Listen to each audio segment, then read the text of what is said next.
Olá pessoal, graça e paz, obrigado a você que está conosco aqui mais uma vez no nosso podcast de vocação. Dizer que é uma alegria e um privilégio para nós podermos entrar aí na sua casa. Obrigado por você estar nos acompanhando, espero que tenha sido conteúdos interessantes. Acho que esse é o nosso objetivo, né? Poder fazer com que essa conversa aqui possa impactar vidas, esse é o nosso principal objetivo.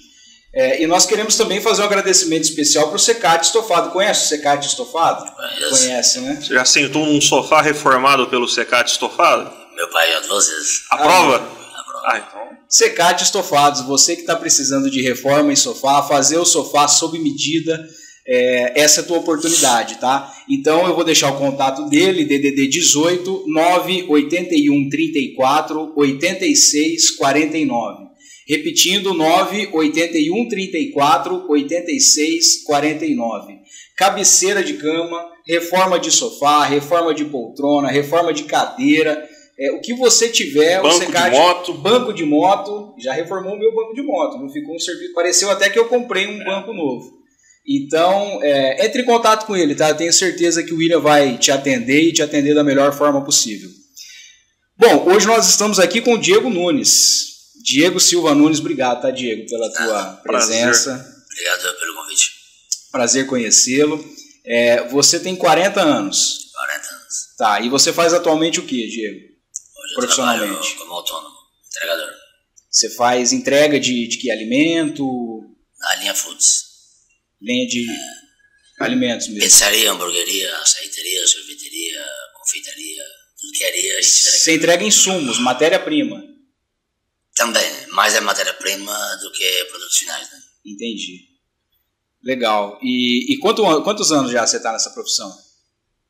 Essa empresa faz quase 3 anos, 2 anos e meio. Você é um autônomo, você é um prestador de serviço. Isso, presta serviço. E a van é sua, o combustível é seu, tudo seu, a empresa só faz o contrato direto com você. Só o frete, pedágio, eles pagam. E você está com disponibilidade para outras empresas ou essa empresa é full time, teu? Você trabalha mais nela? Só para eles mesmo. Malemar tem um tempo para mim. Imagino. Você faz a região toda? Nós temos uns 500, 600 km, né? 600 km? Mais ou menos. No raio, mais ou menos isso aí. Caramba, então é uma região grande. Comprida. O pessoal tá ouvindo tua voz assim, meio rouca. Tua voz sempre foi assim? Como é que é a história disso aí? Não, isso aí começou desde o ano passado. Ano passado? Ano passado não, 2023 na verdade. Peguei uma gripe no começo do ano e a gripe passou, curou. Só que a voz foi ficando rouca. Foi sumindo, até que chegou a um ponto que não tinha mais som. Eu falava e tava cochichando. E aí foi no otorrino, chegou lá, ele fez um exame de vídeo lá de endoscopia. Aqui em Araçatuba mesmo? Aqui em Araçatuba mesmo. E nesse exame ele constatou que tinha alguns calos nas cordas vocais, mas ele não sabia especificar o que era e o porquê daquilo. E ele me encaminhou para um outro médico. E lá nesse outro médico, quando chegou um dia da consulta, eu apresentei para ele o vídeo que eu tinha no celular. E ele olhando assim pelo vídeo, ele falava, isso aqui é tranquilo. Você tem refluxo? Eu falei, tem. Ele falou, não, isso aqui provavelmente foi o suco gástrico que machucou as cordas vocais e criou esses calos aí, mas a gente faz uma raspagem e você vai voltar com a voz normal. Ou seja, tudo começou numa rouquidão que você iniciou e foi perdendo a voz. Isso. E de acordo com as consultas, aquilo era um refluxo. Correto. Tá. Aí chegou um dia do procedimento, ele foi fazer essa raspagem nas cordas vocais. Ele notou que tinha algo diferente do que ele imaginava.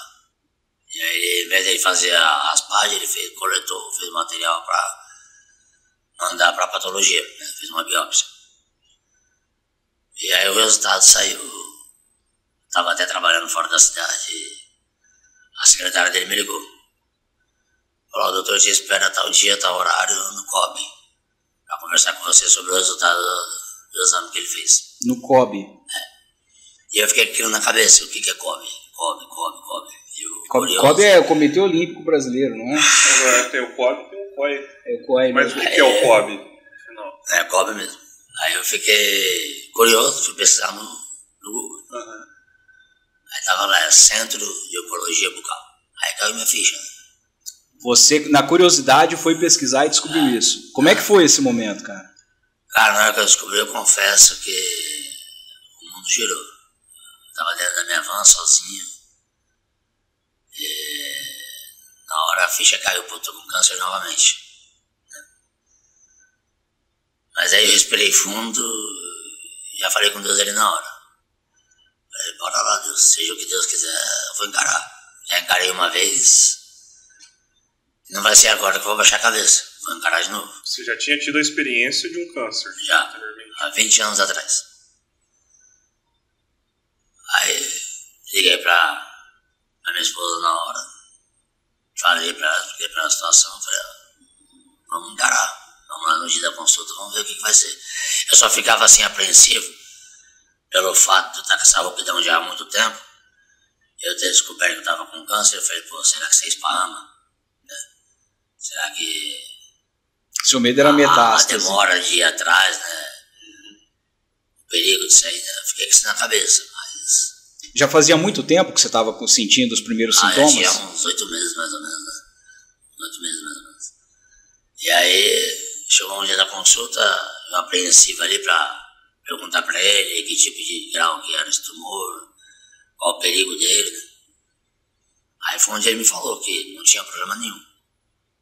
Isso o oncologista ou o otorrino? Otorrino. Ah, o otorrino. É, só que junto com essa consulta lá no COB, tava o oncologista também. Só que quem me respondeu a questão foi o otorrino. Ele falou, não, esse tipo de tumor que você tem, ele é um local, né, um tumor local. Ele raramente ele corre risco de criar metástase. Então assim, só que ele como eu falo, é agudo, né, tem que tratar. E o tratamento que você vai fazer é radioterapia e quimioterapia. Provavelmente você não vai precisar de cirurgia, porque a gente vê que suas cordas vocais estão flexíveis. Se ela tivesse rígida, muito provável você teria que fazer uma cirurgia, eliminar as cordas vocais e não falar mais. Caramba, você correu esse risco então? Correu esse risco, E você aí ele falou, vamos ver como é que vai evoluir com o tratamento. Essa questão aí. Mas provavelmente não vai ser necessário. E aí deu-se início à radioterapia em dezembro de 2023 ainda. Todo esse tratamento você fez em Araçatuba?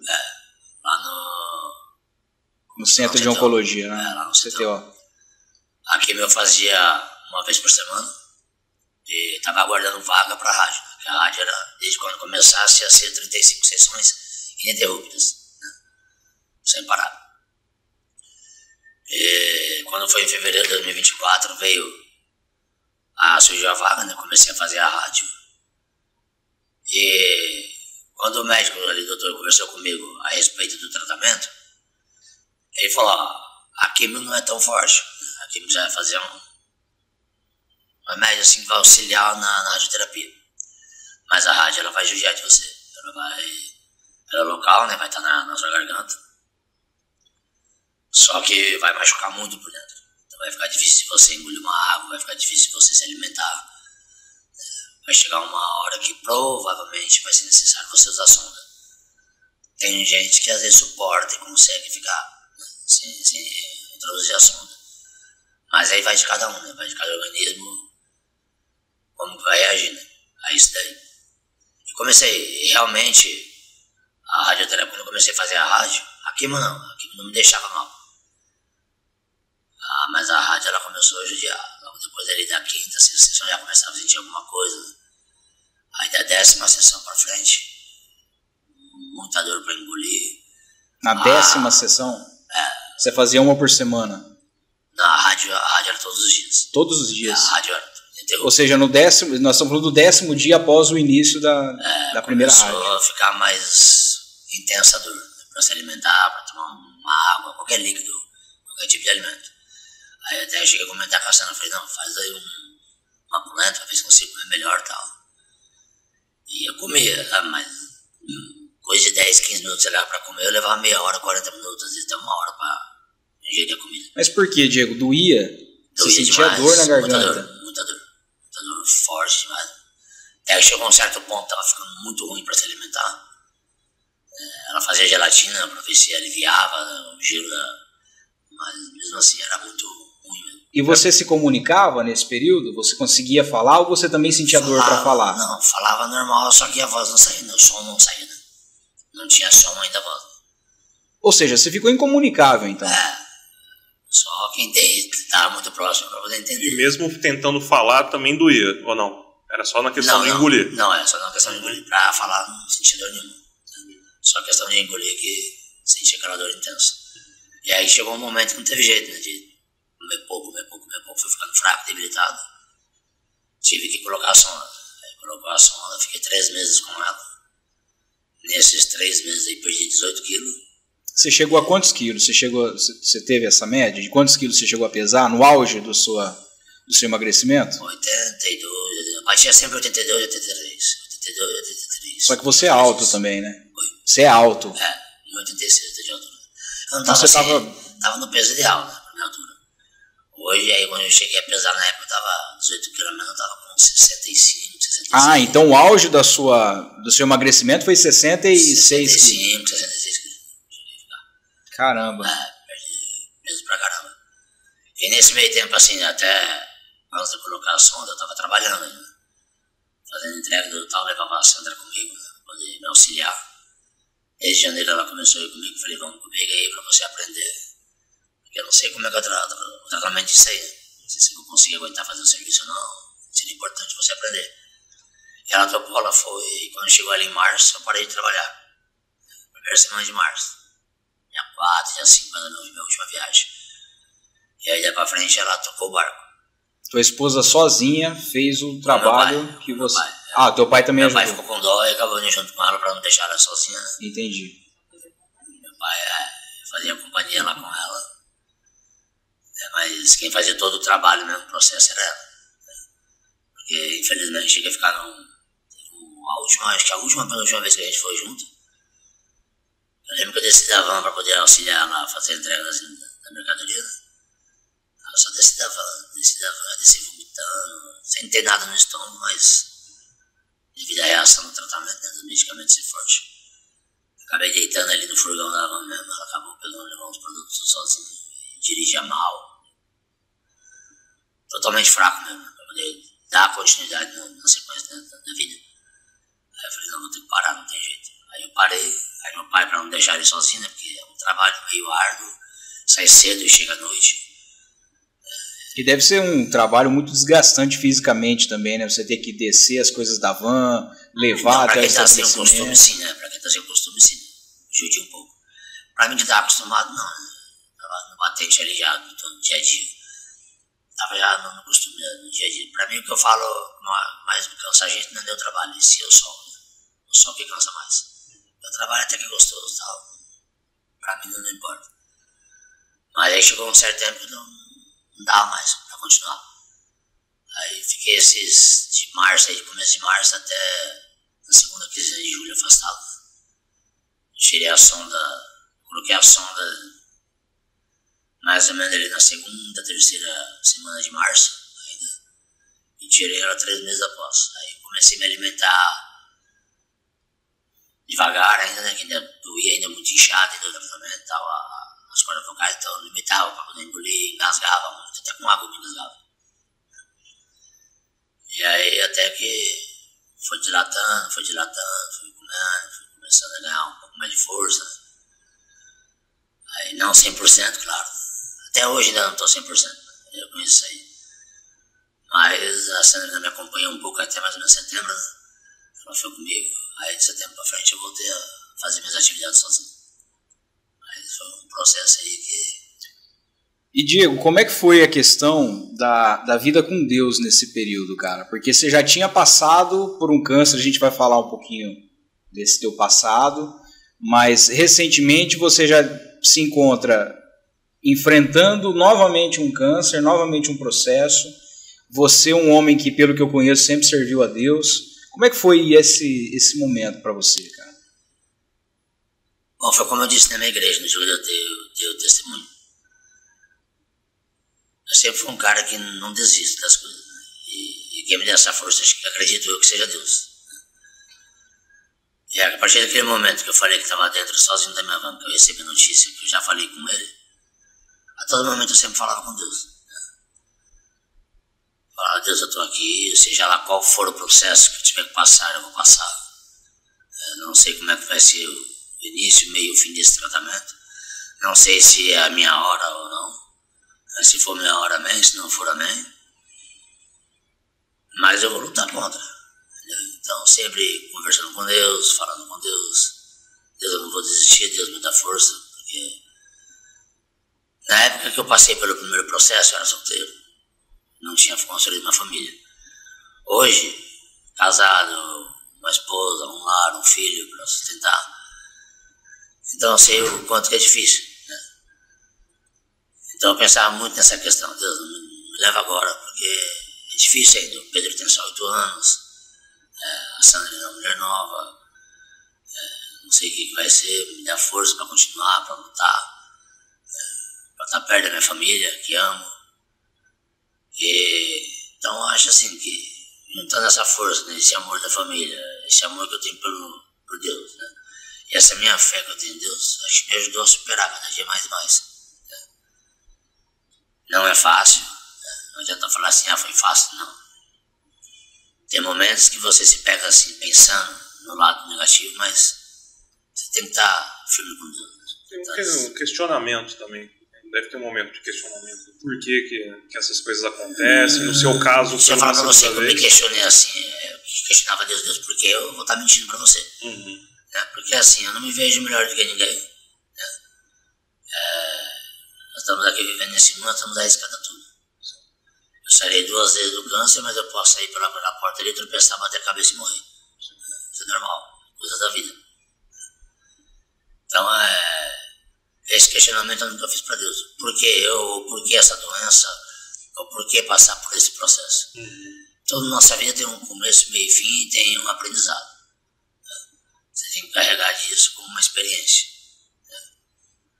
Eu acho que talvez pelo fato de ter passado pelo primeiro, já sabia como ia ser mais ou menos o segundo. Claro que foi uma doença totalmente diferente, regiões diferentes, formas diferentes de fazer o tratamento, medicações diferentes. Mas você tem uma noção, né? Então eu já sabia que talvez chegasse a determinado momento, eu ia ficar mal por conta da medicação. Por mais que a medicina evolui de 21 anos para cá, mas ainda é um tratamento forte, né? Uma doença muito forte, né? Então eu nunca me questionei por quê. Eu só, às vezes, no pensamento negativo, eu falava, será que eu vou conseguir sair dessa? Era esse o negativo. Será que eu vou morrer? Será que eu vou conseguir passar por essa fase? Então era esse o meu questionamento. Mas aí, passava aí meia hora, 40 minutos, não. Vou conseguir sim, eu vou vencer, seja lá o que acontecer, seja lá o processo que eu vou ter que passar, mas eu vou passar e vai dar certo. Pensamento forte, pensamento positivo. Não pode cair naquele negativo e ficar naquele negativo mesmo. Sim. Uma pergunta que me veio, Diego, e desculpem as mulheres aí porque eu não quero ser machista, mas como é que foi para você, um homem da família, naquele momento se sentir incapaz de trazer o sustento para casa e de certa forma depender da esposa? Pergunto isso, Diego, porque o teu exemplo aqui provavelmente vai ser exemplo para muitas outras pessoas. E talvez tenham gente passando por isso e às vezes fazendo essa pergunta. Eu acho que esse teu testemunho é importante. Como é que foi isso para você, cara? Você chegou a cara, eu acho que eu tenho uma mente muito aberta. Para mim isso foi natural. Era o que ela mesma falava, não faça isso só por você, faça isso por nós. Nós somos uma família. Independente de quem esteja trazendo sustento, é válido. Para o sustento da família, né? Um todo, um geral, né? Então, assim, eu agradeço muito a ela. Mais ainda agradeço a Deus por ter colocado ela na minha vida, porque talvez, se não tivesse ela, talvez essa força talvez não teria para continuar, né? Porque ela nunca reclamou, nunca questionou, né? Muito pelo contrário, ela fazia, acho que até com amor e com carinho, dedicação, né? Que ela procurou aprender desde janeiro que ela começou comigo. Ela até parou o trabalho dela em dezembro de 2023 para se dedicar a isso daí. Ela começou em janeiro de 2024 comigo para aprender, para pegar o serviço, pegou fácil. Até achei que ia ser um pouco dificultoso, porque é muita variedade de produtos, né? É um nome meio complicado, porque às vezes um produto é um nome parecido com o outro. Entendeu? Então, às vezes, ela lá na rua, ela dava um suporte para ela pelo celular, pelo WhatsApp, alguma questão ou outra, mas para mim isso daí é normal, cara. Não tem esse lado machismo, não. Legal.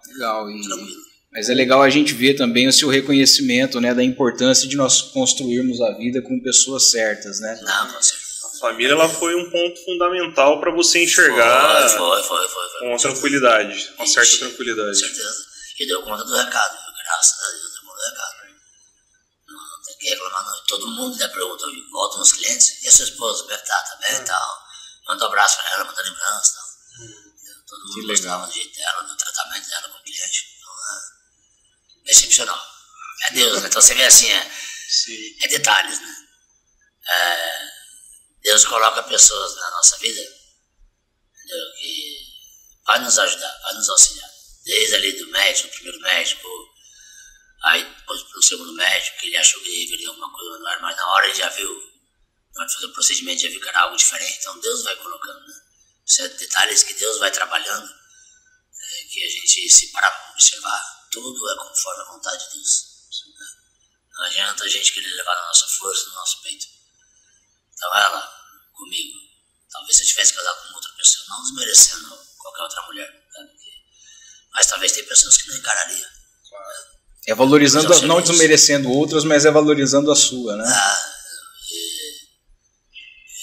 Querendo ou não, o trabalho que você faz debaixo do sol, debaixo de chuva, né? Sai cedo, sai 6 horas da manhã, às vezes chega 10, 11, meia-noite em casa. Ontem eu cheguei já era 11, meia-noite. Então, trabalhando. É desgastante, trabalhando. Caramba. Então é desgastante, é complicado.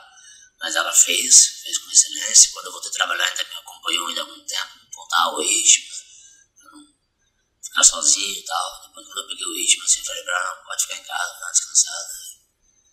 Deixa eu agora pra minha conta.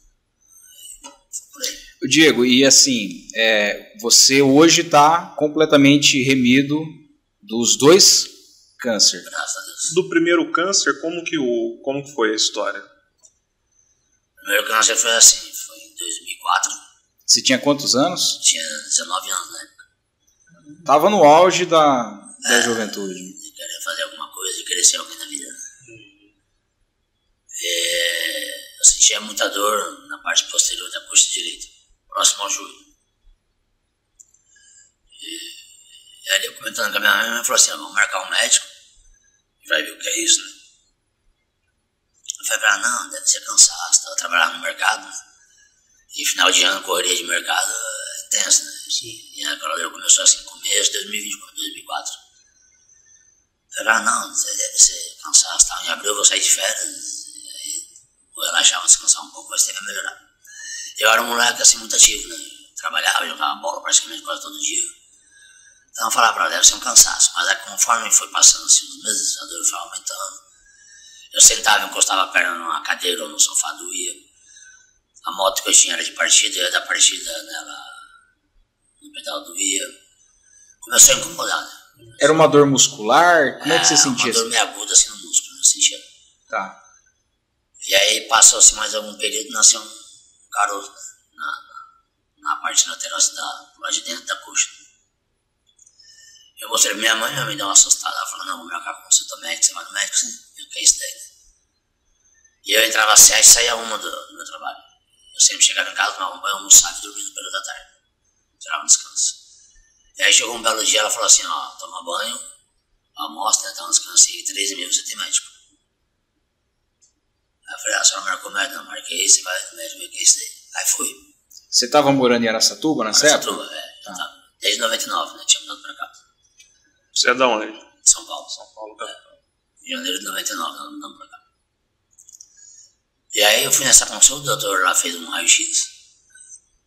E esse raio-x apresentou uma mancha e tal, mas mancha do que é? Pode ser água, pode ser pus, pode ser sangue, diversas coisas. E aí o doutor me encaminhou a fazer um exame de sangue. Eu pedi exame de sangue, aí fui lá, coletei. Certo dia eu levei para ele o resultado. E hoje, né, a medicina evoluiu muito. Naquela época a medicina já tinha evoluído bastante. E já no exame de sangue dava, né, alterações dos glóbulos. Né? E pelo exame de sangue ele já suspeitou. Só que ele não me disse nada, pelo fato de eu ter 19 anos, garoto novo e tal, com medo de entrar em depressão, com medo da minha reação. Aí ele chamou outro médico veio e eu sentado na maca. Ele examinou minha perna sentado na maca e ele falou com o outro médico. Aí o médico falou assim, ó, pula etapas, né? Você vai pedir uma ressonância ou algum outro tipo de exame que vai te dar um diagnóstico de imagem, mas do que? Pula etapas, você vai direto pra biópsia. Faz a biópsia e vê o que é isso daí. E aí, enfim, marcou-se o procedimento, fui lá fazer com ele. Ele falou, demora mais ou menos uns 7 dias para sair o resultado. E quando eu fiz esse procedimento, né, era para mim ficar internado naquele dia, né, por causa da anestesia, né, voltar ao normal. Tá. Quando foi à noite, me levaram pro quarto, era para ter alta no outro dia cedo. Você até então não sabia de nada? Não. Só que a minha perna de madrugada inchou demais, delirei demais, inflamou demais, eu tive febre muito alta, muita dor. Meu pai estava comigo, passando aquela noite comigo. Praticamente nem dormi. As enfermeiras medicavam, mas a dor não passava. E a perna muito inchada. Aí chegou no outro dia cedo, o doutor foi ver, né, pra poder me dar alta, liberar. Aí ele passou, falei, e aí, Diego, como é que foi a noite? Eu falei, não dormi nada. Falei pra ele, as dores tudo, aí ele olhou. Ele falou, tá inchado, mas isso é normal, porque a gente mexeu e tal. Só que mesmo assim ele acabou me dando alta. Só que fui alto com a perna muito inchada. Mas o médico já sabia do diagnóstico? Não, porque eu não tinha saído o resultado, mas ele suspeitava. Ah, tá. Porque quando foi assim, quando ele foi fazer a biópsia então era pra tirar um pedaço do nervo ali, né? Aquele caroço era no nervo. Só que quando ele foi fazer a biópsia, ele tirou um pedaço do meu osso também, porque ele viu que o meu osso tava uma mancha, tava diferente. Então, na verdade, ele mandou patologia, um tecido e um pedaço do osso, né? Pra poder examinar e dar o diagnóstico. Então, aí ele acabou, mesmo assim, ele me deu alta, me deu medicação, né? Pra poder tomar em casa, pra ver se a perna desinchava, desinflamava. E me deu mais alguns dias de atestado pra poder ficar em casa. Porque mal conseguia ficar sentado, com a perna inchada, não conseguia andar.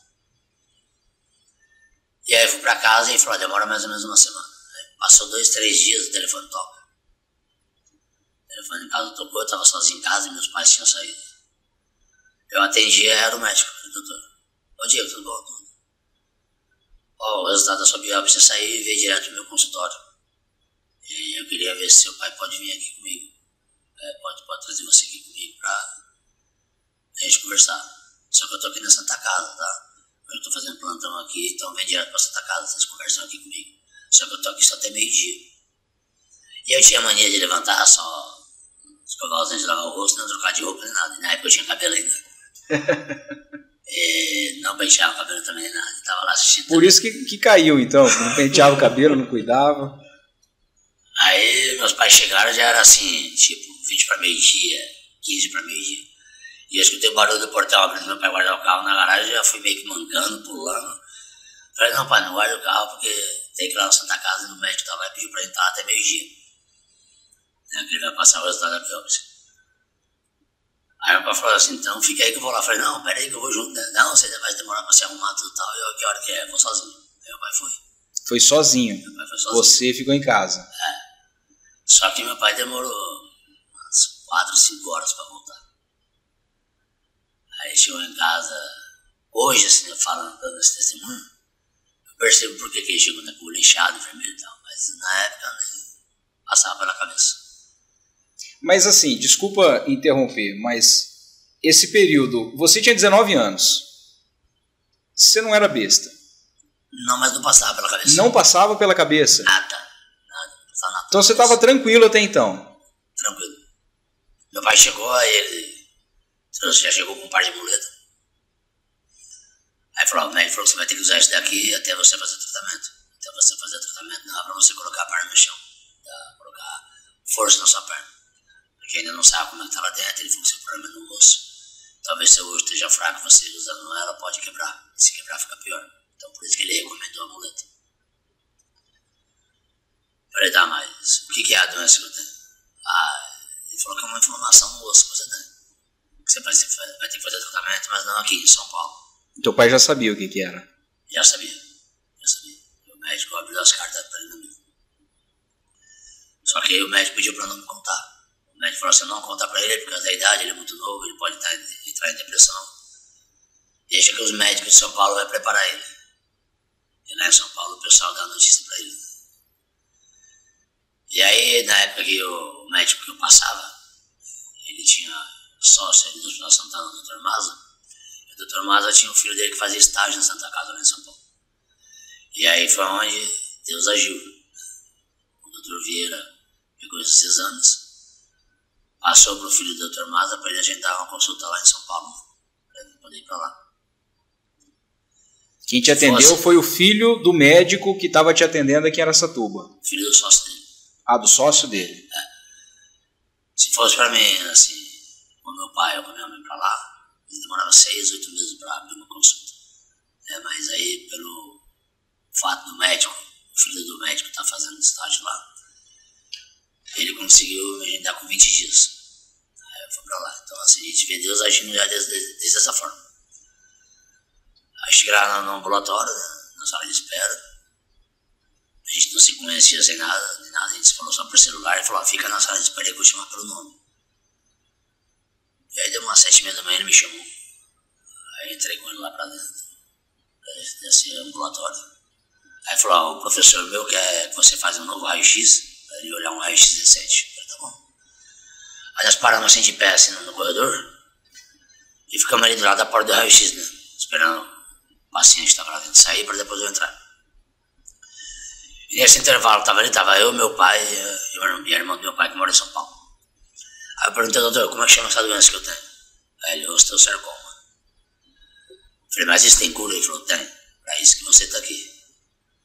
E na hora que eu ia questionar ele como que era feito o tratamento, nós entramos pra sala do raio-x, só eu e ele. E eu naquela curiosidade, o técnico do raio-x me ajeitando lá pra poder fazer o raio-x. Eu questionei, doutor, mas como que é feito esse raio-x? Como que é feito esse tratamento? Aí falou, você vai fazer, normalmente esse tratamento é feito assim, 4 quimioterapias antes, faz uma cirurgia, tira o seu osso fora, coloca uma prótese e 3, 4 quimioterapias depois. Caiu minha ficha, mas até então assim, nem tanto. Aí eu falei, tá, mas e se essa prótese der rejeição? Aí falou, infelizmente se der rejeição, aí tem que amputar. Aí é mais fácil você viver sem 5% do seu corpo do que você viver com o seu corpo inteiro. E tá eu lutando contra uma doença que pode te levar a óbito. Só que eu não entrei em desespero nem nada. Fiquei apavorado nem nada. Aí fizemos mais raio-x. Quando chegou na hora do professor me atendeu, olhou e tal. Aí ele falou, você vai fazer 4 sessões de químio. É um tipo de tumor agressivo. Tem que fazer químio, não tem jeito. A químio você vai fazer da primeira, nós vamos te encaminhar para um oncologista. O doutor Luiz Fernando vai agendar essa consulta para você. E lá o oncologista vai te falar melhor desse tratamento da quimioterapia. Mas você vai fazer pré-cirúrgico e pós-cirúrgico, né? A quimioterapia. O tratamento, infelizmente, é esse. E aí, quando chegar a cirurgia, a gente vai tirar esse pedaço de osso seu que não tem como recuperar. Ele deu um exemplo assim, sabe aquela pedra que as mulheres usam para raspar o calcanhar do pé? Pedra pome? Ele falou, seu osso está daquela forma. Então não tem o que fazer com o seu osso, tem que tirar ele fora. E aí a gente coloca uma prótese. E aí a gente saiu da consulta, o doutor Luiz Fernando falou assim, vocês têm pressa para ir embora? Ele falou, não. Então espera aí que eu vou ver se eu consigo agendar os exames que ele tem que fazer. É mais a consulta do oncologista. Isso era do joelho para baixo? É da a coxa do joelho toda? Para cima. Então, num caso de uma amputação, você perderia toda a perna do fêmur para baixo. Metade mais ou menos do fêmur. Aí eu cheguei 6 horas da manhã no hospital, fiquei até 2 horas da manhã no dia no hospital. Porque lá ele agendou a ressonância, uma ultrassonografia, tem um outro exame também que eu não lembro agora qual que era. E já agendou para o dia seguinte um oncologista. Eu saí 2 horas da manhã do hospital. Fiz também nesses mesmos dias exame de sangue. Aí no outro dia, às 6 horas da manhã, eu tinha que estar lá. Então só cheguei na minha tia, tomei um banho, dormi um pouco e já voltei para o hospital. Aí o oncologista me atendeu, explicou, falou, você vai fazer a quimioterapia da vermelha, né? Porque na época já tinha vermelha, branca e amarela, a vermelha era mais agressiva, né? E vai cair seu cabelo, você vai urinar sangue, você vai urinar vermelho, não fique imaginando algo que possa ser que não é do medicamento, tá, isso daí. Você vai ter que aprender a tomar muita água se você não toma. Foi aí que eu aprendi a tomar muita água também. Porque a água vai ajudar a eliminar isso do seu rim, senão você pode prejudicar seu rim no futuro. O que é muita água? Oi? O que é muita água? 3 litros? No máximo possível, enquanto estava fazendo tratamento. Mesmo sem ter vontade de beber, ele falou. Mesmo se você tem sede. Não importa se você tem sede ou não. Beba água, porque a água é que vai eliminar essa química do seu corpo. Porque essa química era muito agressiva, era muito forte. Se você não eliminar isso aí, pode prejudicar muito seu rim no futuro. Ela vai direto para o rim, vai entrar no seu sangue, mas como é um medicamento muito forte, muito agressivo, vai te trazer consequências. A quimioterapia, o que é? Um medicamento tomado na veia, uma droga, né? Sim. Uma droga muito forte. E aí você disse que tem a vermelha, tem essa diferença. O que é essa diferença? É a substância em si. Devido ao tumor que você tem, ao grau do tumor que você tem. E o grau do tumor que eu tinha, na época, não sei hoje como é que tá, pesquisei mais, mas na época ele era o 3º ou 4º tumor mais agressivo. Né? E além de ser um tumor muito agressivo, ele estava no osso. Né?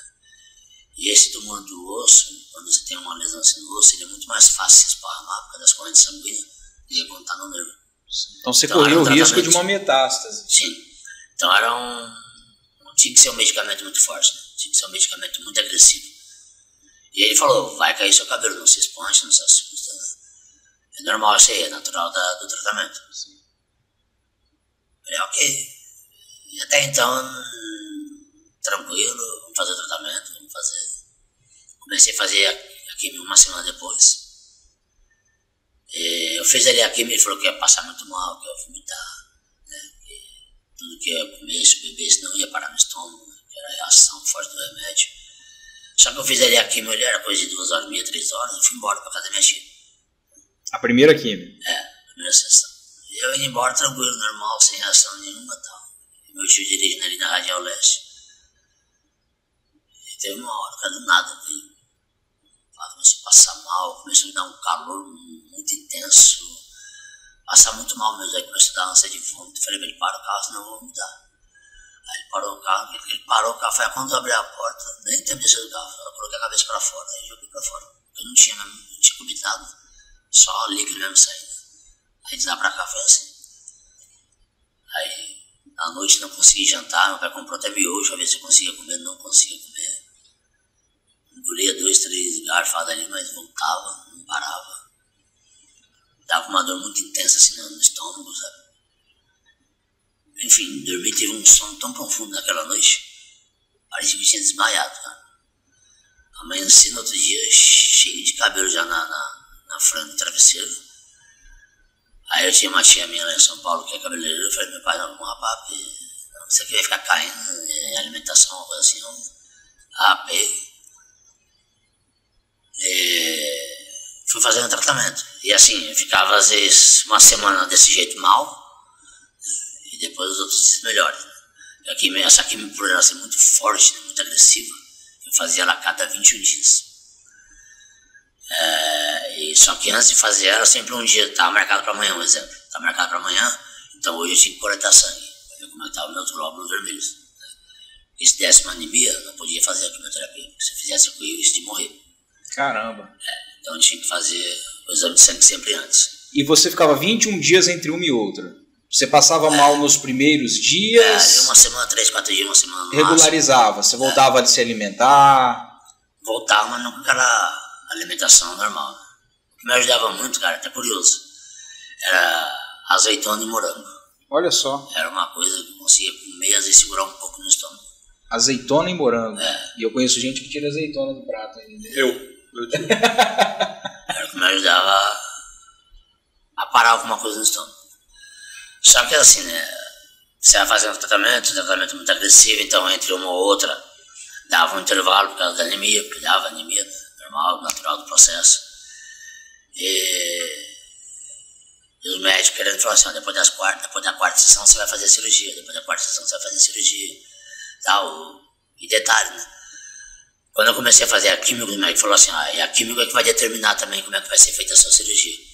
Porque se a química ela conseguir matar o tumor, legal, né?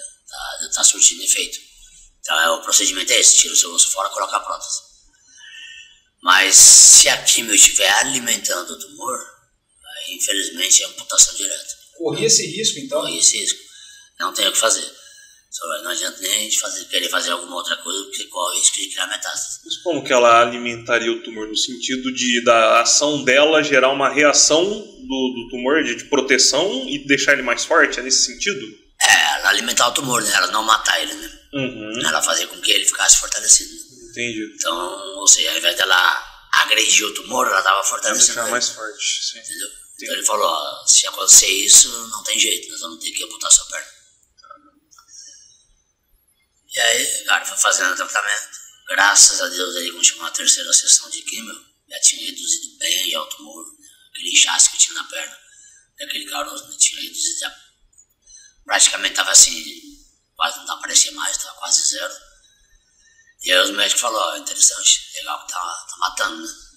Então, vamos fazer a quarta sessão, aí nós vamos marcar os exames pré-cirúrgicos, aí você faz a cirurgia e a gente faz o procedimento da cirurgia. Só que na época, quando eu fiz a quarta sessão de químio, a Santa Casa de São Paulo ela entrou em greve. E aí não estava fazendo cirurgia nenhuma. Só que eu não podia deixar de fazer a químio. Então eu tinha que continuar fazendo até voltar ao procedimento normal da Santa Casa para que eu pudesse fazer a cirurgia. E nesse intervalo da quarta sessão até a sexta, né, que foi onde depois eu operei, eu cheguei a ficar 2 vezes por 18 dias sem me alimentar com nada, sem água, sem soro, sem comida, só vegetando, 18 dias. Foi assim, um intervalo essas 2 vezes, de 1 mês e meio, 2 meses, uma pra outra. Imagino que você ficou muito magro, muito debilitado. Não tinha força nem pra sentar. Nesses 18 dias aí que eu fiquei só vegetando mesmo. Não sei nem como que sobreviver a isso, né? Deus, na verdade, né? A gente olha assim e vê que é Deus agindo. Nesse período você já era convertido, você já conhecia o Senhor? Já. E aí, cara,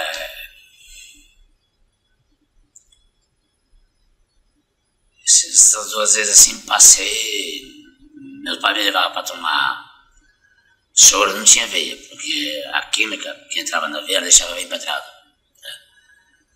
E aí eu falava para os médicos, tinha veia boa do pé ainda, eu falava, dá soro no pé, não pode, porque seu problema é no pé, na perna. Você não pode tomar soro por ali, tem que ser nos braços.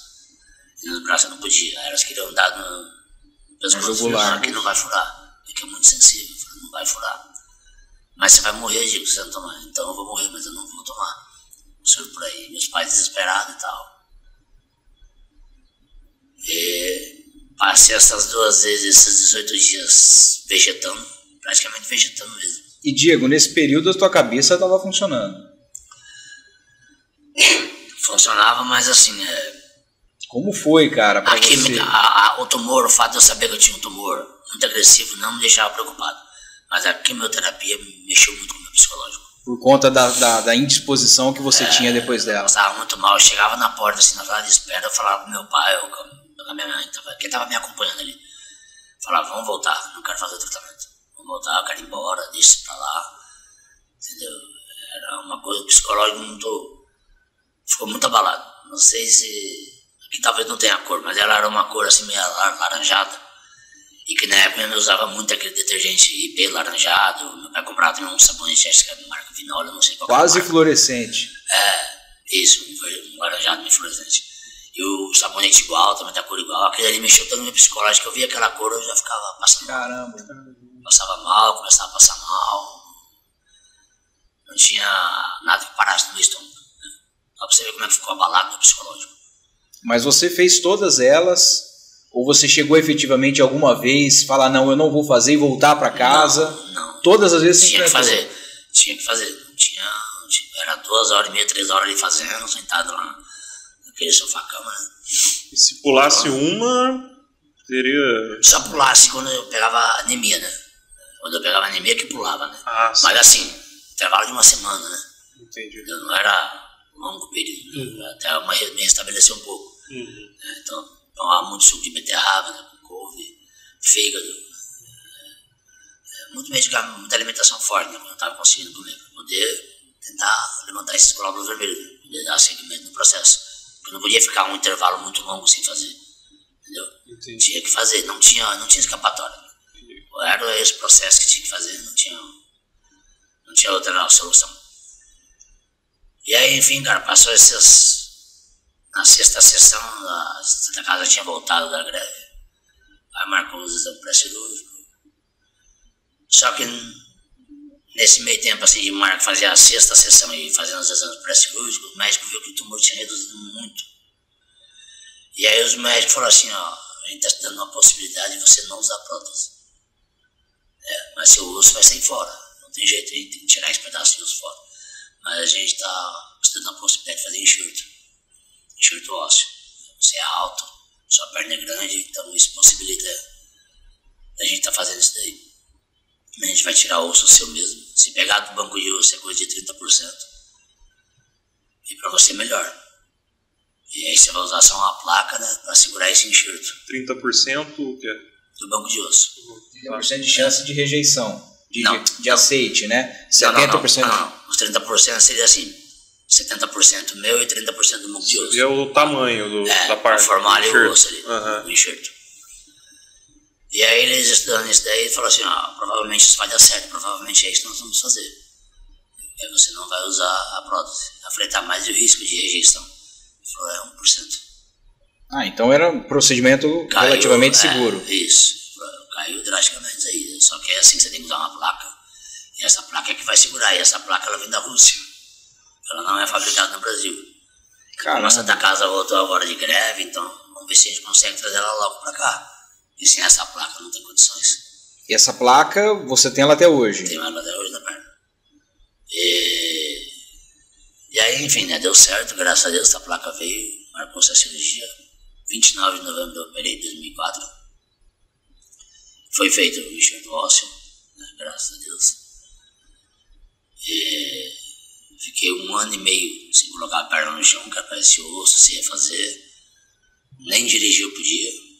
Qualquer carga que eu desse ali na hora que freasse poderia deslocar o osso, que estava em formação ainda, poderia... Você tirou o osso de um lugar e enxertou no osso? Da tíbia e da bacia, que é assim. Tá. Só que aí chegou em fevereiro de 2006, o osso na parte de cima não estava colando.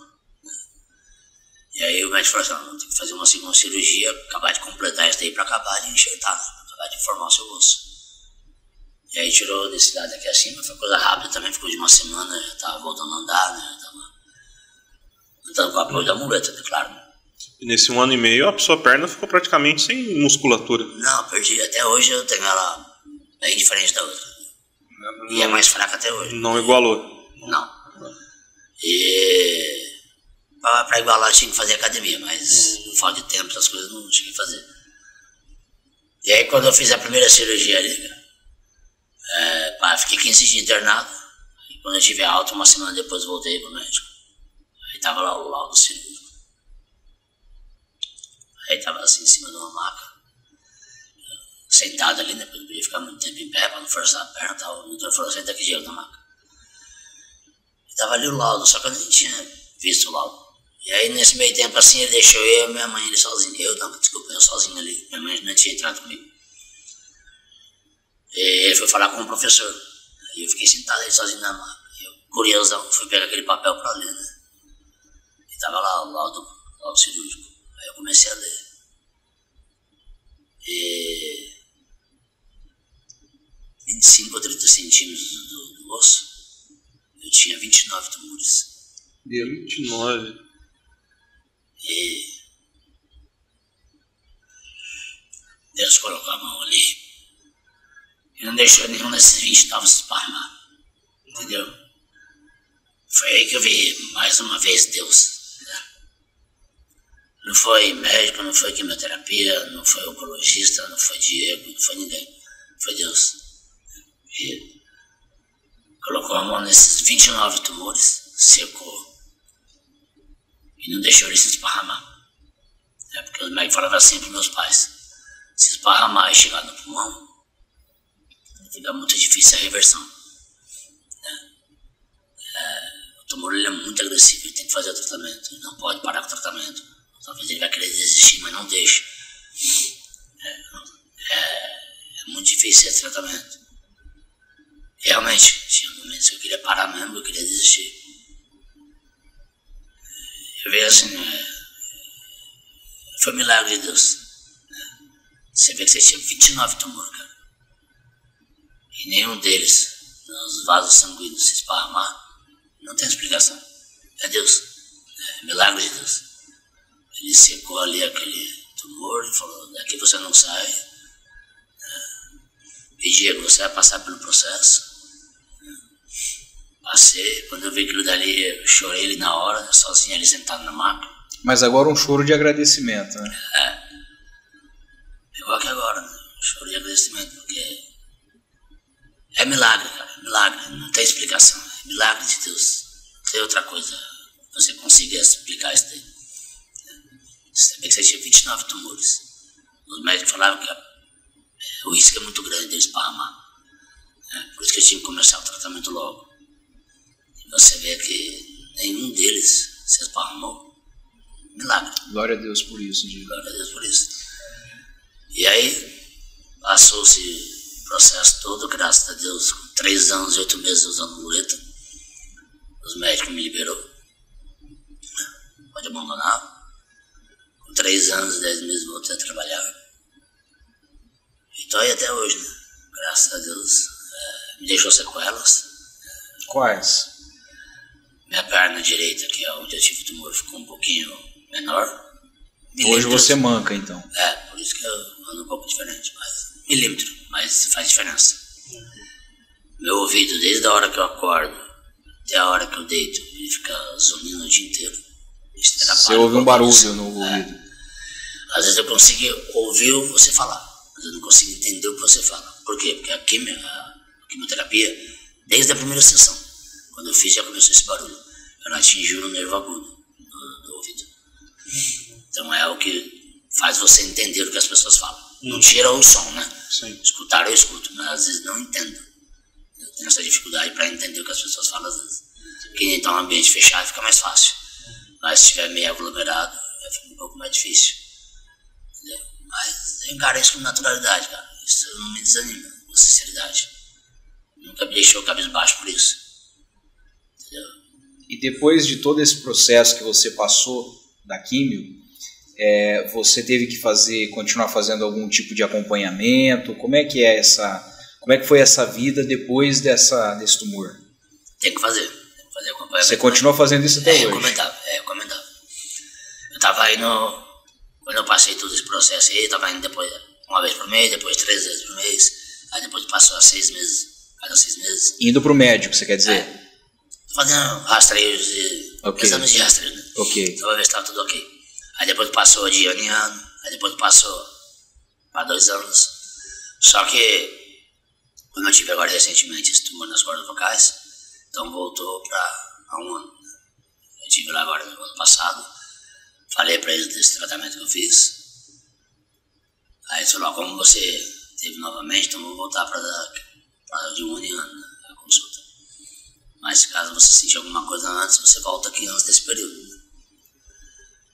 Mas assim, eu vejo assim que a minha vida se resume a Deus, né? Até respondendo ao questionário que vocês mandaram, eu falei que era 2 milagres, mas na verdade são 3, né? Porque quando eu estava fazendo o primeiro tratamento, devido à medicação ser muito forte, muito agressiva, a minha mãe chegou uma vez a questionar o médico, falou: doutor, se depois que ele sarar, tal, recuperar, namorar, casar, tem a possibilidade de ser pai? Aí os médicos falaram: é difícil, né? Porque é um medicamento muito forte, é muito agressivo, mexe com todo o organismo. Então a gente não vai falar que é impossível, mas a gente vai usar a palavra difícil de ser pai. Então você tinha fertilidade atrapalhada por conta do... Por conta do medicamento. Por conta do medicamento. Entendeu? Poderia prejudicar e acontecer de eu não ser pai. Mas aquilo nunca ficou na minha mente. Nunca levei vez para minha vida. Passou-se um período tal, conheci essa gente, casou tal. Engravidou. Então é outro milagre de Deus. Hoje o Pedro está aí com 8 anos, forte, saudável, uma criança inteligente. Arteiro. Não digo arteiro não, mas um pouquinho teimoso às vezes. E assim, eu vejo que Deus tudo fez um processo para que eu reconhecesse os milagres dele na minha vida. E sem ele nada sou. Amém. Como eu disse na minha igreja domingo passado, não me sinto melhor do que ninguém, mas isso é pra gente ver o Deus que a gente serve, né? Quão poderoso ele é. Às vezes está passando por alguma dificuldade, por algum problema, e tem um momento de fraqueza, claro que tem. Nós somos seres humanos, nós somos limitados, mas nós temos que ter fé em Deus, né? E acreditar que seja lá qual for o processo que você tiver que passar, você vai passar. Com fé em Deus você vai vencer. Dessa forma que eu sempre encarei os meus problemas. Nunca deixei me abater profundamente, não sair daquele pensamento às vezes de querer desistir, de querer desanimar. Bate. Mas você tem que pensar em Deus. Não, Deus vai me ajudar, Deus vai me dar força, eu tenho que continuar, tenho que prosseguir. E foi assim dessa forma. Nós agradecemos. Pois não. Existe a relação desse segundo câncer como uma consequência de um primeiro?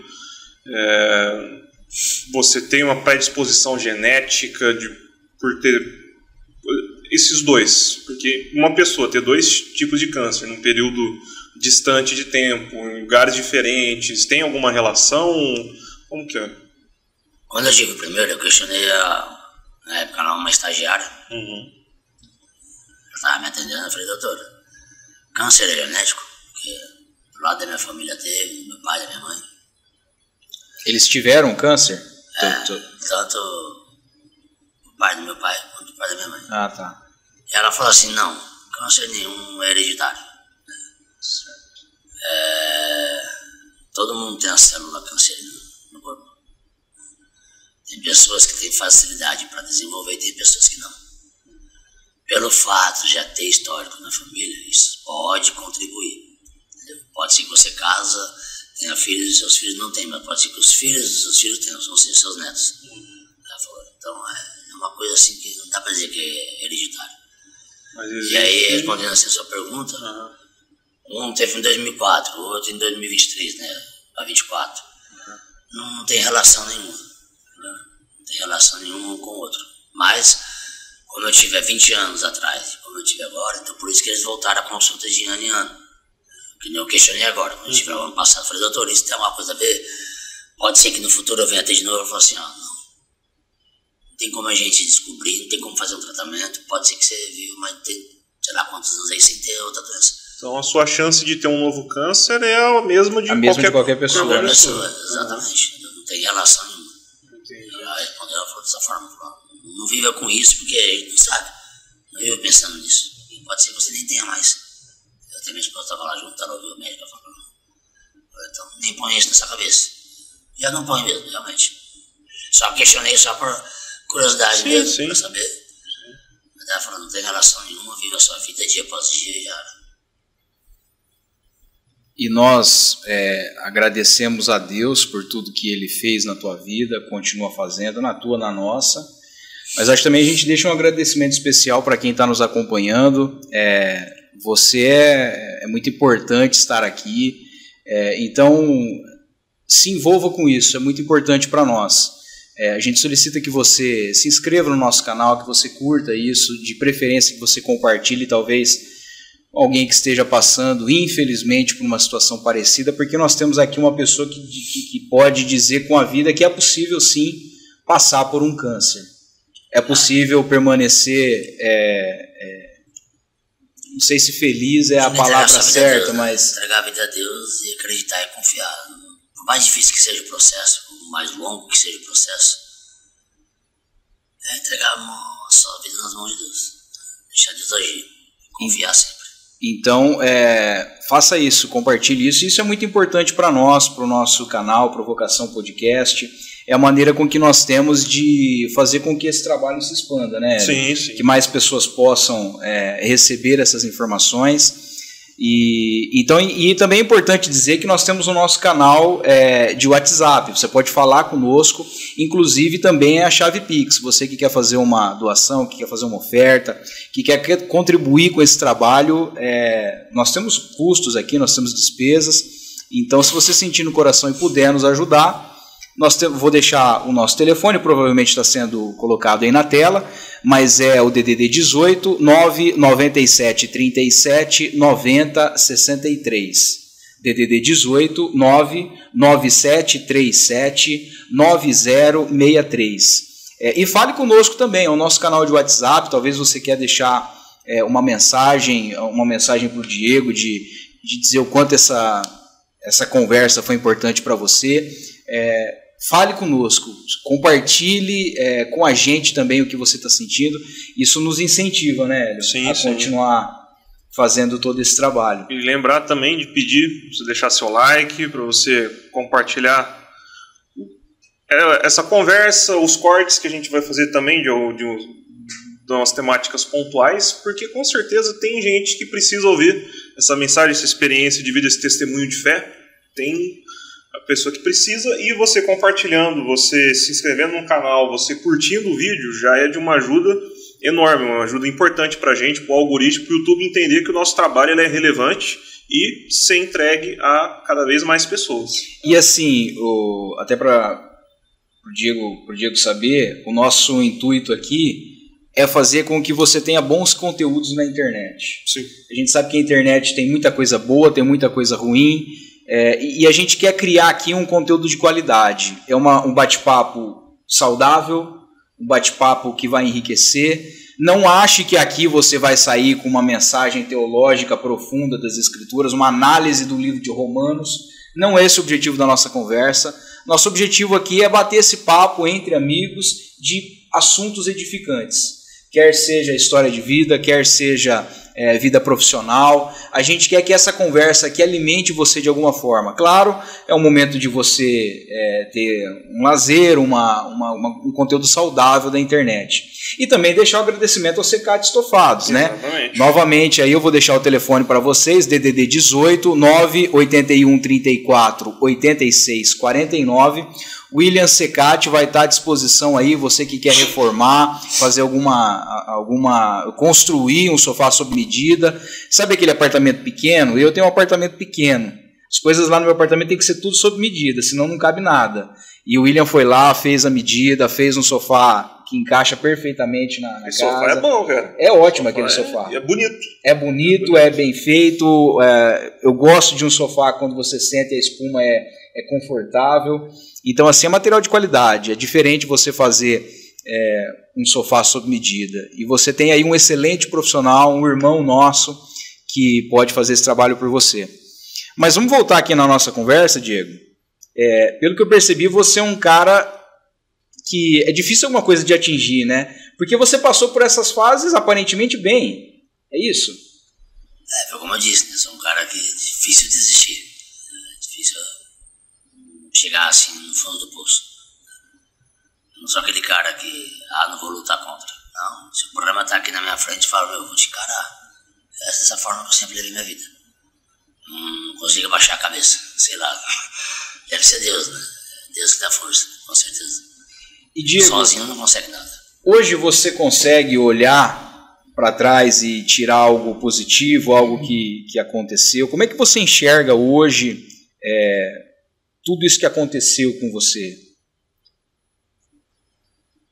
Como eu disse no começo, é uma experiência.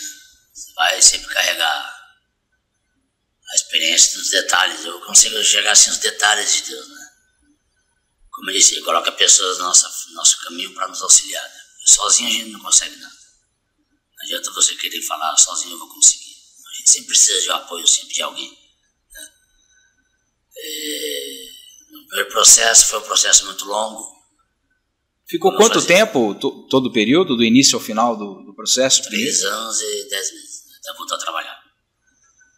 Então, assim, eu ficava nesse São Paulo, Araçatuba, São Paulo, Araçatuba, Araçatuba, São Paulo, Araçatuba, São Paulo.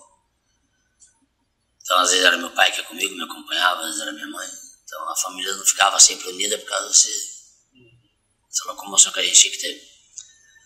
Então, assim, nunca faltou nada dentro da casa dos meus pais, né? Nunca chegou a faltar uma água, uma luz, uma alimentação, seja lá o que for, o combustível do carro. Né? Nunca faltou nada mesmo. Então, é nesses detalhes que eu me apego, né? O fato de você acordar e estar respirando, isso já é um grande motivo e incentivo para que você vá atrás dos seus objetivos, luta contra as suas dificuldades, né? Seu problema. Então tudo isso me fez despertar, olhar para esse lado que eu não tinha, sabe? Não tinha essa visão. E agradecer a Deus por esses pequenos detalhes, né? E de lá para cá eu sempre trouxe esses pequenos detalhes comigo, né? O fato de você comer, o fato de você ter uma casa para morar, o fato de você ter uma cama para dormir, né? Isso já é uma grande bênção que Deus dá para você. Ah, mas eu queria ter um carro melhor, uma casa melhor. Meu, calma. Isso não é importante para sua vida. É legal, é bacana. Você se satisfazer, você realizar seus sonhos, é legal. Lógico que é. Né? Sim. Eu vou falar que eu não tenho sonhos. Eu tô mentindo, né? Tá sendo até hipócrita se eu falar isso aí. Mas não é as prioridades da sua vida, eu vejo assim. Né? Você tem que trabalhar, batalhar para que você conquiste, né, esses objetivos seus. Mas nunca esquecer desses pequenos detalhes, cara. Sabe? O fato de você só acordar é um grande milagre.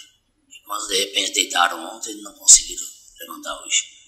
Milhões de pessoas no mundo inteiro, se a gente for ver. Então é isso que eu trago comigo. Essa grande experiência de detalhes. Você tem que observar Deus nos detalhes. Enxergar Deus nos detalhes.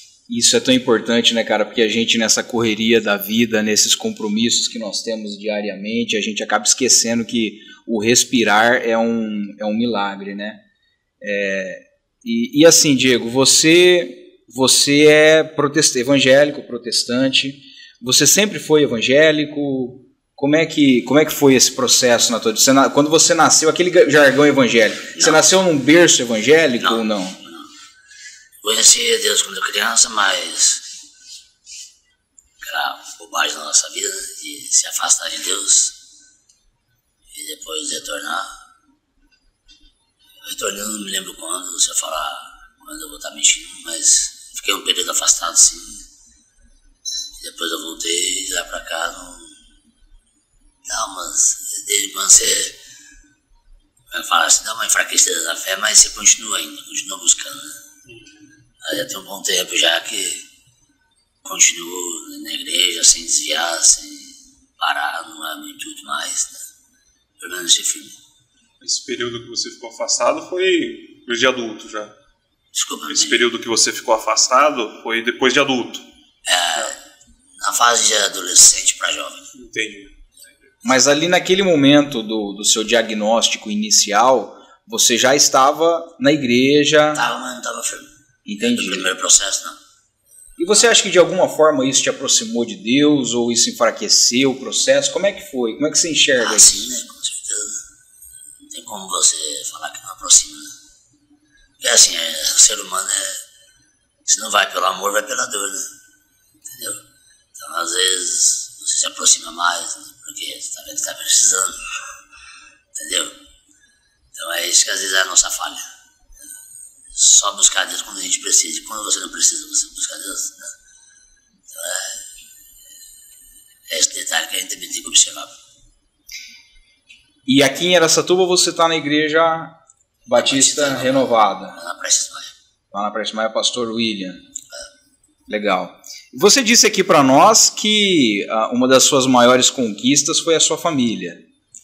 Como é que você enxerga isso? Como é que foi esse processo de conhecer tua esposa? Tive uma educação assim do meu pai e da minha mãe, os dois sempre trabalhando, né? Minha mãe falava de uma forma: você vai crescer, você vai virar homem, e o homem tem que ter responsabilidade de trabalhar e sustentar um lar. E meu pai falava assim: dia que você vai crescer, você vai virar homem, e você jamais desrespeite uma mulher. E eu vi aquilo lá, minha família sempre unida, tá? Eu, meu pai, minha mãe, minha irmã. Claro que toda família tem suas desavenças, tem seus altos e baixos, é normal, né? Mas eu sempre tive um sonho, né, de ter minha família. E eu crescia sempre com aquilo na minha cabeça. Um dia eu quero crescer, quero casar, ter uma profissão, trabalhar, ter uma família. Eu tenho hoje, graças a Deus. Tenho a minha esposa, tenho meu filho, tenho um enteado já de 24 anos. Tenho uma família. Era o que eu sempre quis ter. Hoje eu posso falar, não para me engrandecer ou me aparecer nela, não, mas com a ajuda de Deus, consigo manter minha família, consigo sustentar minha família, né? Com o meu trabalho, com o meu suor. Isso é gratificante, acho que para um homem, né? Não é para mim, eu falo para um homem, né? O homem conseguir olhar para trás e ver que ele construiu uma família, quem sonha, né? E conseguir sustentar a família, isso é gratificante. Eu falo pra minha mulher, eu falo, meu prazer é gastar dinheiro com vocês. Eu falo com você, ela sabe disso aí. Deve ser gostoso de ouvir isso. Oi? Deve ser gostoso de ouvir isso, né? Eu acho que ela gosta. Acredito eu que ela gosta. E eu tenho realmente esse prazer mesmo, de gastar dinheiro, levar para fazer alguma coisa, um passeio, alguma coisa, comprar alguma coisa. Para nós. Para mim é gratificante, muito gratificante mesmo. Então uma conquista bacana que eu tive na minha vida. E como que vocês se conheceram? A gente se conheceu na igreja que nós frequentamos, da Batista Renovada. Na verdade, eu observei ela. Antes de observá-la, teve um belo culto lá que eu cheguei à noite para participar do culto e eu vi assim de costas assim, um casal. Eu falei, pô, um casal de amigo meu que eu sempre chamava pra igreja. Eu falei, é ele, né? Vou lá cumprimentar. E de costas assim pareciam muito. Aí na hora que eu cheguei de frente, já dando a mão, vi que não era, cara, fiquei bem sem graça. Dei a mão, tal, acabei cumprimentando, porque eu tava com a mão estirada, né? Eu falei, agora tem que cumprimentar, né? Eu cumprimentei, mas saí de fino, assim, até comentei com outro amigo meu, falei, meu Deus, uma mancada, ele o que é? Falei, eu fui lá cumprimentar aquele casal aí, achei que era um casal de amigo meu, olhando assim pelas costas, parecia, mas eu cheguei e falei, não era. Aí falou, agarra não, mano, esquenta a cabeça não. Foi bom, foi um aperto de mão, eu já tomei um tapa na cabeça por engano na igreja, é pior, viu? É pior, aperto de mão tá bom, tá no lucro. Só que aí, pra mim que eles eram namorados, casal, será marido e mulher, passou. Só que aí, nem tanto, passou uns meses mais ou menos depois, eu comecei a vê-la. Eu comecei a observar. Aí eu comecei a observar, olhava.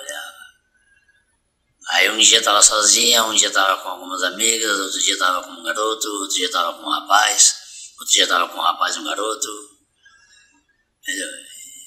Aí eu cheguei um dia e vi ela conversando com o pastor dos jovens na época. Tinha o pastor Jorge na época, na igreja. Aí eu vi ela conversando com ele, aí cheguei no pastor e falei, pastor, e aí? Quem que é essa ovelha aí? Quem que é essa ovelha? Quem que é essa mulher aí? Aí ele me falou, tal, passou mais ou menos um raio-x dela, né? Eu falei, tá, mas e aquele cara que vem com ela? Não, nada. Fica tranquilo, não é nada. Eu falei, não, beleza. Aí comecei a observar, tal. Aí passou um certo período, na nossa igreja, antigamente ela tinha células, né? E cada um fazia tipo assim, 4, 5, 6 pessoas se reuniam para falar da palavra de Deus. E eu tinha minha célula. Na verdade, eu participava de uma célula. E o líder meu na época também chamava Diego. Ele pediu uma vez para me dar um testemunho, dar uma palavra na célula. Aí eu dei meu testemunho no primeiro câncer. Aí ele ficou impactado com aquilo. E cada sábado tinha um culto dos jovens, e cada sábado era uma célula que dirigia o culto. E chegou o dia da gente fazer o nosso culto, e ele falou, cara, você não dá o seu testemunho? Eu falei, dou. Sem problema. E foi nesse testemunho que a gente se olhou. Ela estava lá participando, tanto o pastor insistia que ela fosse participar do culto das jovens, que ia ter cachorro quente e tal ali depois, né? E o nosso olhar se cruzou. Mas sem intenção, sem nada, sem saber quem era também, né? Porque não tinha me aproximado. Olha lá, trabalhando. Aí passou assim alguns dias, eu achei ela no Face e adicionei. E ela aceitou, a gente começou a conversar. Como todo relacionamento moderno, o Facebook foi... Você tem que dar uma puxada na ficha, né? Facebook é a ficha. E começamos a conversar, tava ali no Facebook. Aí teve um belo dia que eu falei pra ela, vamos sair pra comer alguma coisa, bater um papo e tal. Aí a gente saiu, ela aceitou. Depois, acho que um mês mais ou menos conversando, 20 dias, não lembro mais ou menos. Aí a gente saiu, foi comer lanche. E de lá pra cá, tamo junto. Eu lembro que quando a gente saiu pra comer o lanche, a gente foi lá no Zezão Lanche, pedimos o lanche e tal. Demorou pra chegar o lanche, a gente conversando. O lanche chegou e a gente conversando. Deu hora de fechar o Zezão Lanche, e vocês conversando. Aí é bom. E o lanche esfriado. E eu tava até hoje, graças a Deus. Já fazem o quê? 13 anos juntos? 13 anos juntos. Que legal, parabéns. Depois desse primeiro encontro, demorou o quê? Mais ou menos uns 2 meses pra gente começar a namorar, né? Mais ou menos isso aí, né? Depois de 1 ano, 7 meses de namoro, casamos, já tem 11 anos de casado já. Ô Diego, e agora a gente falando de família, me veio uma pergunta. Voltando para aquela sua fase do primeiro câncer, como é que foi para tua família, cara? Porque para você eu vi que você enfrentou com as suas dificuldades físicas e tudo mais. Mas assim, como que você sentiu que o teu pai encarou isso, a tua irmã encarou isso, a tua irmã? Como que a tua família, o teu núcleo próximo familiar encarou tudo isso? Você consegue falar pra gente? Pai é sempre mais reservado, né? Mais fechado. Meu pai principalmente. Ele sofria ele calado, né? No canto dele. Já a minha mãe, ela demonstra muito. Minha mãe chorava a todo momento. Claro que minha mãe sempre foi uma mulher de Deus, sempre confiante em Deus, mas sempre tem aquele lado emocional, não tem jeito. Ela sempre chorava, mesmo confiando em Deus, mas o fato de eu ver sofrer ali, aquele sofrimento, passar por aquele processo, então isso mexia muito também com o psicólogo dela, chorava demais, muito abalada. Minha irmã, a mesma coisa, minha irmã tem mais ou menos o mesmo sentimento da minha mãe. Ela é mais nova ou mais velha? Mais velha. Então assim, passou, eles meio abalados, eu meio querendo desistir do processo, devido ao psicológico estar abalado por causa da quimioterapia. Então foi um momento muito difícil pro núcleo familiar, imagina. Foi. Como esse período que eu nem falei, que eu ficava de São Paulo, Araçatuba, São Paulo, às vezes eu ia pra São Paulo e ficava lá 15, 20 dias lá, né? Você ia sempre com seu pai ou com a sua mãe? Eu ficava, ou às vezes na casa do irmão da minha mãe, né? Que eu falo que é meu segundo pai, ou às vezes na casa da irmã do meu pai, que eu falo que é minha segunda mãe. Então isso também mexia com eles também, né? Porque eles também vivenciou esse processo mesmo, estavam junto comigo. E quando eu falei, Deus coloca pessoas sempre na sua frente para te auxiliar. Eu falei, meu pai é meu tio, meu segundo pai. Nunca reclamou de ter que levantar 4 horas da manhã para me levar na Santa Casa, que morava longe, né? Ficava longe de onde ele morava. O tio meu lá, outro meu tio casado com a irmã da minha irmã, do meu pai. Nunca questionou também de ter que me levar ou buscar, né? Sempre fazendo com muito amor e com muito carinho, né? Minha tia, as minhas 2 tias sempre procurando fazer, às vezes ficava até sem saber o que fazer, procurava tentar ajudar, mas não sabia de que forma, né? Porque via ali meu sofrimento, via aquela minha disposição, passando muito mal, e sempre queria de qualquer forma dar um jeito para solucionar o problema, né? Então são pessoas que eu agradeço muito mesmo. Eu sempre agradeci a Deus pela vida deles, e até já falei isso para eles também. Eu agradeço muito eles, porque era um apoio fundamental mesmo. E o que mais impactou em você de uma atitude deles? O que você esperava deles naquele momento?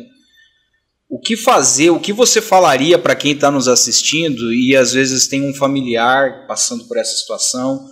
Como que ele deve se portar, cara? O que foi importante para você? Acho que é amor e carinho e paciência, né? Se você não tem amor ao próximo, se você não tem carinho ao próximo, se você não tem paciência, enxergar ali o problema do próximo é difícil, né? E foi isso que eu vi, não só nos meus pais, né, na minha família, mas, por exemplo, minha irmã, meu pai, e na família dela, né, e no meu irmão, da minha mãe e na família dele, né? Meus primos, tudo ali, sempre ali comigo, me ajudando, né, dando palavras de incentivo, falando, não, você vai sair dessa, você vai se recuperar, você vai melhorar, você vai sarar, você vai voltar à sua vida normal. Então família, né? Base, né? Base familiar é muito importante, né? Te dá um gás a mais, né? Por mais que você confie em Deus, claro, mas você também tem um apoio de uma família, um tremendo remédio, né? Pelo visto, você está cercado de apoio familiar desde a juventude até agora que precisou. Graças a Deus. Seu núcleo familiar sempre foi muito saudável, né? Cara, meus pais assim sempre procurou achar o que é certo e o que é errado para nós, né? Foram umas pessoas muito batalhadoras na vida, e que ensinou os princípios da vida não são perfeitos, eu também não sou perfeito, ninguém é perfeito. Mas sempre a gente foi unido, né? Sempre muito. O meu pai, que é casado com a minha mãe lá normal, minha irmã, a minha mãe, ela tem um irmão que parece que ela nem é irmão dela. Parece que o irmão dela é irmão do meu pai. É uma união de tão unidos que eles são. Entendeu? É muito forte. É uma ligação muito forte entre os dois. Entendeu? Parece que eles eram irmãos. Não parece que é a irmã o meu tio, irmão da minha mãe. Entendeu? Então, assim, a união muito forte. A irmã do meu pai, não parece que é cunhada da minha mãe, parece que é irmã da minha mãe. Então, sempre assim, a gente sempre tem uma família muito unida, né? Mas problema que tenha, dificuldades que tenha, mas sempre foi muito unido. Eu imagino que essa união você está tentando passar pro Pedro, né? Pro teu filho. Tem que ter, né? A gente fala para ele, a gente chama a atenção dele, né? Dá uma deslizada aí. A gente fala para ele que tem que respeitar o próximo, tem que ter humildade com o próximo e sempre ser unido com o próximo. Né? Nunca sabe de amanhã, né? De amanhã, só Deus pertence. Certeza. Diego, a conversa está excelente, mas a gente já precisa caminhar para o final. Mas assim, a gente quer agradecer muito você pela tua vinda aqui. E eu queria encerrar esse momento fazendo uma analogia, pedir para você falar um pouquinho sobre isso. A gente sempre fala aqui no final das nossas conversas, nossos bate-papos, é a história de Martinho Lutero e o sapateiro. Martinho Lutero, uma vez andando pela cidade, um sapateiro chamou ele e falou assim: Lutero, como é que eu faço para servir melhor a Deus? E Lutero falou assim: olha, faça um bom sapato e venda a um preço justo. Talvez a analogia que a gente possa fazer com o Diego, esse momento aqui, é o seguinte: Diego, para uma pessoa que está passando por um momento de enfermidade, por um vale, como essa pessoa pode servir melhor a Deus? Se é que você consegue pensar nisso. Mais dificultoso que esteja ali seu problema, você tem que ajoelhar e buscar Deus da mesma forma. É fácil quando você está vivendo bem, né? Você agradecer a Deus, você buscar Deus. Né? Isso é muito simples, é muito fácil. Quando sua vida está indo de 20 e pouco.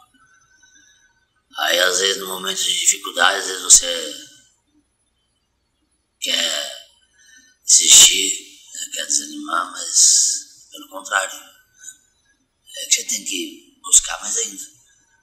E quando você passar por ele, continuar buscando, continuar agradecendo. Né? Porque você pede para Deus uma cura, aí ele te dá, mas depois você não agradece.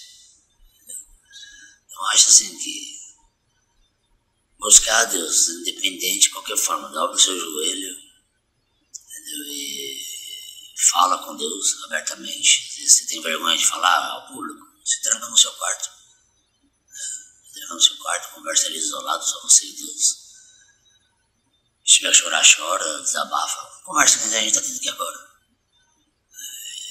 E tenho certeza que se você fizer isso de coração, Deus vai te ouvir. Né? Ele vai escutar o seu clamor. Tem que clamar a Deus a todo momento, não desistir. Acho que a palavra-chave é não desista. Creia que tem um Deus poderoso. É um Deus milagroso, um Deus que tudo pode. Amém. É isso, né, Hélio? Show. Diego, obrigado pela tua vinda aqui, obrigado pela tua disposição de contar um pouquinho da tua vida para quem está nos assistindo.